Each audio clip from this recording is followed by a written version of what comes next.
Hey y'all, good to see you again here on Grassroots Gardening. I'm Ryan, and today we're down here sitting in our what's soon going to be our creek. So Ethan with Amen Corner Ponds has built us another beautiful water feature here at Grassroots Gardening in Graniteville, South Carolina. We're only days away from finishing this thing, and it is huge. I'm going to take you and walk you around here in just a second and show you all the boulders and the rock work that has gone into this. It's really going to be a small river. I mean, it's got 2 pumps on it. A ton of water is going to flow through here. And this is going to be in, this whole area behind me is going to be our Japanese themed garden area. Lots of Japanese maples. We're going to build some structures down here to kind of replicate, give it that Japanese feeling. And with this water rushing through here, it's going to be an amazing piece. But let me walk you guys around this whole area down here and let you check it out. And it's very soon we'll have the video of this thing running, and it's going to be breathtaking. So we'll start up here at the very top of the creek. Let me jump up out of here. Let me just pan around and give you guys your bearings. So way up there is the jungle greenhouse, and then the store, and then out in the middle there is our retail nursery and the koi pond, and then there's our shade structure. And so we're at the kind of the end of the retail area, or the retail property right here. So that's where we are. We're kind of tucked up underneath some nice oaks and some big pines. And I've always wanted to build a Japanese garden. Japan's weather is very similar to ours, so a lot of the plants that we have are interchangeable, and there's just been fantastic cultivars brought over, such as the Japanese maples. But anyhow, this is going to be the start of the falls. So we'll have 2 pumps down in the reservoir. They'll come out here, start spilling there, go through this kind of V-shaped rock formation right there, spill down into the creek bed, obviously. And then we have built a rock bridge. So this will be for customers to cross the actual creek. The water will flow underneath, popping out over here on this side. And Ethan went over to Gringo, where we make our mulch and our compost. That's where we grind up all the trees, and found this real pretty piece of wood and laid it in there just to give that incredibly natural look. And then it looks like he's bedded up this area behind it. This will be for bog plants like pitcher plants, fly traps, iris, some other bog type aquatic plants. Then we'll come to really the first drop. So the water will spill off of here. Got about a foot drop down. I'll go down here and turn around and show you that. So coming from the log right there, cascading down, that'll give some really nice sound. It's just going to be so peaceful down here once this thing is running. It's almost like he just picked up a creek out of the mountains and dropped it right here. And I mean, these boulders are ginormous. These things, easily, some of them are 1,000+ pounds. So I'll go back in time too and see if I can't find some cool footage of us building this thing, so you can kind of see a little bit of the infrastructure and what goes into it. Then we've got another falls right here. That'll drop down. Nice little gentle curve going around here. And he's got the rocks positioned just so perfectly to where you can easily come up and stand on them and just watch the water flow right by you. And let's see, then we go up here, and I've seen him do this on the creek up by the store. He'll take these rocks and kind of elevate them a little bit, and that'll cause this water to kind of pool right here and give it just a deeper section of the creek type look. And we'll fan out here. We'll have a little area to do some more bog plants and plantings there. And then this is neat. I've not seen him do this before. It's going to almost go into a tunnel, and then this will be what we call the land bridge. So we just use some sand clay right there to bridge over. That way we can get our golf carts across as well as customers can go back and forth. And I think the grand plan is you'll be able to use the rock bridge up there and then circle through. We'll have plants for sale all out in this area. Then you can easily meander right back through and come over the land bridge. And then it goes into just the little last section of the creek right here before ending in the reservoir. And if you can see, let me zoom in a little bit. These are aqua blocks, a whole bunch of them. And so they're just stacked on top of one another, and that creates the reservoir where all the water is stored.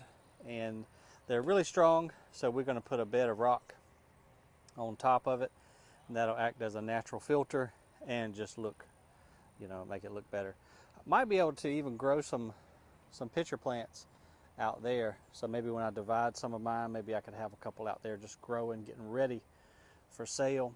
And then we're going to plant some big bushes. I'm not exactly sure what yet on either side, but what I want to happen is to give the illusion of this creek just kind of disappearing into forest or jungle, whatever, because obviously I don't want folks seeing the utility shed and that type of stuff down there. So we'll kind of plant, let that grow up in mass, and then the creek is just going to disappear right into that that planting. A pretty camellia here in full bloom. It is camellia season, and they are blooming their heads off right now. So Dave, our nurseryman who really knows his plants, has began to set out the plantings around the creek, and we'll do this for two reasons. One, obviously to landscape it and make it look nice and pretty, and then two, we can show folks what the landscape could look like at their home, and they can actually see these plants grow and become mature. And the one I'm most excited about is what I'm going to plant right here on this mound. I've got a 25-year-old Crimson Queen Japanese maple. We call her Big Mama. Let's see if I can zoom in on her. She's right there. Wow, zoom's pretty good on this camera. Right there. Big, in a 30-gallon container. And we are going to plant her right here and let it cascade over both sides of the creek. That's going to be the cherry on top. But Dave's really got some nice plants laid out. Matter of fact, we can walk it real quick if y'all want to, and we'll kind of just go through and see what he's got. So we're in shade. So he's got some Elysium or anise, whatever you want to call it. This is probably either banana peel or Florida sunshine. Great shade, evergreen. Really kind of pops, as you can tell, with those chartreuse leaves. He's got some Indian hawthorn right there. Let's see, this is variegated Cleara. He's going to put right there. And these plants too will give us kind of the same concept down at the bottom. We kind of want to hide the origin of the water because it's just going to be bubbling right out of the ground. So we're going to kind of conceal that, hide it a little bit, make it look more natural and kind of spring-like. Looks like he's got a juniper, topiary, and then some gold mop. This is Chamaecyparis. Yeah, Chamaecyparis gold mop. And that'll kind of give a nice little weeping conifer effect. He's got some Distilium right here, which Distilium, its growth habit likes to go wide. So that'll kind of just droop over the side of the creek, which will make a really natural statement. Another little topiary. He's got some Encore azaleas, which they're going to love it right here under this pine. They love that filtered sunlight. And let's see what else we got here. This one is, I think it's Pringles. Yeah, so this is, right, isn't that one it is? Yeah, dwarf podocarpus. This is Pringles. So another real cool evergreen that does well in a light sun or light shade application. Some more Encores, and then this one is new to me. Let's check it out and see what this guy is.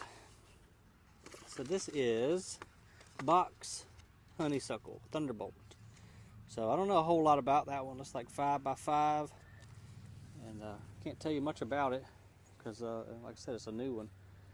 But we'll have to watch it, see what it does. Got some more Distilleum right here, and then he's got a viburnum. This is moonlit lace. That's gonna have some real pretty flowers in the spring, so those will be cool right there. Let's see, some holly fern, more azaleas, and then I believe those are autumn ferns right there. Ferns and water just give you the most natural look, in my opinion. Because a lot of times in forest scenes, the ferns just love that wet soil, and they'll stay down along those creek bottoms. And the name of this one is escaping me. Let me see here if I can see. Cephalotaxis harringtonia. Duh. That's the one I did a video of my driveway not too long ago. Can't believe I forgot that one already. My brain is full of plant names. I can't hold them all. This is Pieris. This looks like one of the dwarf forms. Prelude. Japanese Andromeda. This will have nice white flowers in February. They kind of hang down, cascading type. And looks like the only other different thing we've got on this side is going to be some variegated pittosporum along this side. And then he threw in a couple, let's see, what juniper is that? Banana juniper. Another Chamaecyparis gold mop. Oh, now check these out. This is probably the coolest thing right now. This is the Mahonia. And look at it blooming. Look at those pretty yellow flowers. And this one is supposedly deer resistant, so we're going to have to throw some of these in our driveway at home. But this one is the spiky one. There's another one called soft touch holly that is a Mahonia, but not near as spiky. But isn't that pretty? I love those yellow cascading flowers like that. Great shade plant. We've got to put some of those in the driveway for sure. And then just another topiary and those camellias that we looked at earlier. So excited to see this thing run. Again, we're just a couple of days away, and I guarantee you, when we flip that switch, I'll have the camera down here, and you guys get to watch it turn on with me. So now would be a great time to hit that little bell down there, the notification, so it'll let you know when we post that video and others. Vacation and these holidays, I haven't put out as many videos as I'd like, but love y'all's comments. I really do. I get tickled every time the little bell goes off and one of you guys write and say hey. So if you have any ideas for the Japanese garden area, drop it below or just say hello. I love getting y'all's messages, and I really am appreciative of y'all watching. And so we'll keep the videos coming just as long as you guys are here. And always remember, the more you grow, the more you know. I'll see y'all. Wait a minute. Back up. The more you know, the more you grow. All right. See you guys on the next video. Bye, y'all.